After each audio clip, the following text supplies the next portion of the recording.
Texas Association of Museums TAM Connects recordings highlight what's happening inside and around the TAM community. Short and succinct, this program lets you hear about what is top of mind at peer institutions and beyond. TAM's mission is to strengthen the Texas museum community through collaborations, connections like this program, professional development, and advocacy. Learn more about TAM membership at www.texasmuseums.org. Hello and welcome to our TAM Connects broadcast. In this program, we'll sit down with a TAM member to discuss the projects and ideas they are working on now and into the future. I'm your host, Alex Freeman, TAM's Executive Director. I'm joined today by James Glover, Historic Site Manager, and Jennifer Parsley, Historic Interpreter at Stephen F. Austin, Munson County Park, a TAM institutional member. Over the next few minutes, we're going to learn about the people that bring this site to life. Let's get started. Welcome to the program, James and Jennifer. Hello. Hey. Okay, let me, I'll switch the, I'll share the screen so that we can show a little portrait. Here we go. Okay. So James and Jennifer are coming to us via phone, so we don't have a video feed from this, but we're going to have a slideshow. Let's get started. How did you two find your way into working with historic sites? James, you want to go first? I'll go first. All right, I started working for Brazoria County Parks Department in 1999. I've been studying the whole Texas settlement thing basically from 1980, and that's been kind of a sideline pursuit that goes along with regular jobs and things of that nature. But worked my way up through the Parks Department, managing different parks, working at different locations, different jobs. And this is our first historical county park where the emphasis is on the history of the area. We have a tremendous amount of history, but this is the first park that's actually dedicated to that. So when we got possession of the park with the Stephen F. Austin statue in it 3 years ago, I was the one they selected to head it up. And then, of course, we needed somebody out here to help out as well, so we looked for Jennifer. My name is Jennifer Parsley. I graduated with a master's in museum science, planning on becoming a curator. That didn't quite pan out, however, so I switched over into education, and I worked at the Alamo for a while, had a great time there, and I was looking for new opportunities. And actually, through a Texas Association of Museums conference, I met some people down here, and they recommended this job. And I thought about the potential of starting a county park from scratch. So that's why I'm here. Okay, great. Can you give me a snapshot of your site? What do people see when they show up? First thing they see is a 76-foot tall statue of Stephen F. Austin, set on a black granite base with the names of the old 300 original settlers and the group of 500 who actually donated $1,000 apiece to build the statue. It began as a private enterprise with the intention of turning it over to a government entity, which finally did happen. You come up the drive through some antique-looking lights that look rather like gas lights. And in the middle of the park, we have a 40 by 100 foot metal building that looks absolutely like nothing of any historical relevance. But inside we have displays. We have a teaching collection, which we really enjoy using the pieces from, because if we break it, we can replace it, unlike a normal collection. Out back, we have the remainder of the 10-acre site, which is surrounded by trees with open areas where we do programming and things. And at the very back of the park is a catch and release pond in the shape of the great state of Texas. And our plans will include walking trails, hiking trails, things of that nature, but there's quite a bit more to go. This would also be a cool time to show off our cases, where we can open the cases for kids to go in and look at, supervised, but they can go in and they can check out what we have.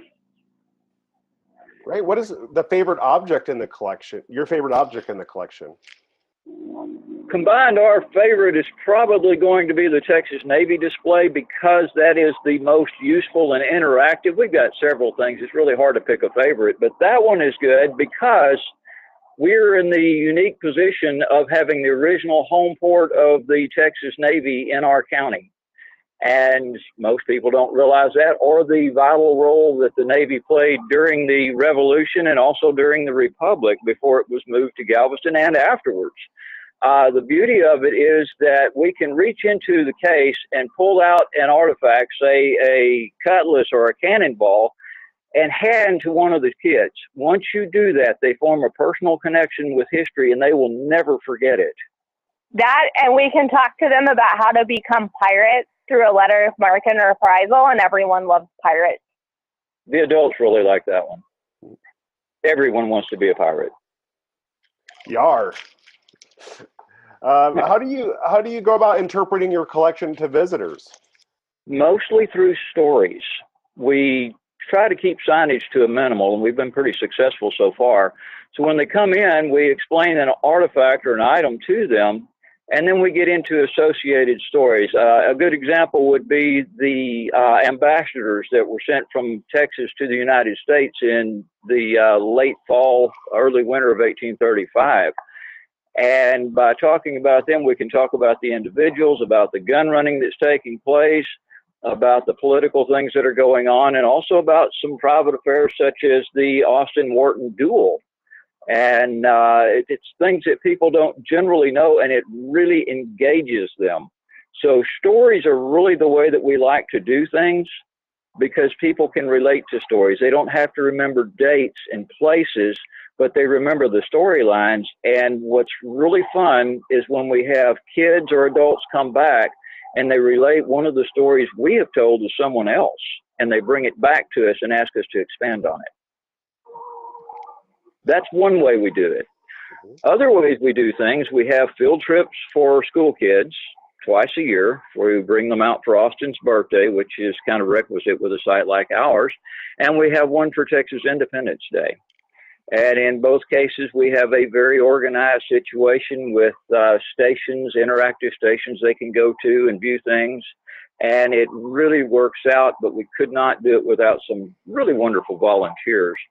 Other than that, we do things like cannon safety schools or cooking workshops, or one of them we're engaged in right now is the second Sunday of each month at 2 in the afternoon. We do what we call history talks because we're neither one of us terribly imaginative and couldn't come up with a better name. But in these talks, we explore themes of the era from 1811 to 1846 through the information that we gather from primary source materials. So we use this to kind of debunk some of the myth, folklore, and legend that are the trifecta of Texas history and teach what really happened through the words of the people that were here and the documents they left behind. And sometimes the outcomes are surprising, but we've been able to do things like Jennifer's wonderful program on how households were set up and run in the time period affected, or the interactions between free blacks and slaves and the white upper echelon that actually ran the country in the early years, or the interactions between the colonists and the Mexican government, or one that's coming up that'll be particularly interesting will be the impact of the cholera epidemics of 1832 and 33 on the political scene as well as on household life. So we have a lot going on, and we really aren't turning away any way that we can reach visitors and guests unless we just find out it fails, such as our hands-on programs last year that we ran in conjunction with the history talks. We found the history talks to be very well attended, very well received.